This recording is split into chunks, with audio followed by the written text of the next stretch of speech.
మత్తయి సువార్త 28వ అధ్యాయం 21 యేసు ప్రభువు చెప్పాడు. అందుకే ఇదిగో యుగ సమాప్తి వరకు సదాకాలం మీతో కూడా ఉన్నాను అన్నాడు.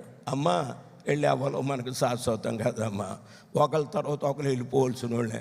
మనం మాత్రం ఉంటామేంటి?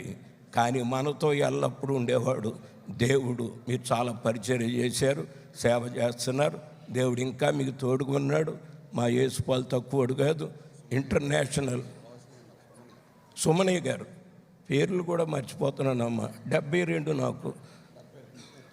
ఈ వయసులో రాకూడదు కానీ మీ మీద ఉన్న అభిమానంతో వచ్చాను. జ్యోతిరాజు గారు ఎంతో ఘనంగా అమలాపురం సభలు జరిగించారు.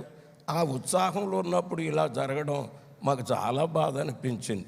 రేపు 15-16 కూడా మీటింగ్లు పెట్టారు. అయినా దేవుని కార్యం దేవుడు చేసుకుంటాడు. అందరికీ వందనాలు.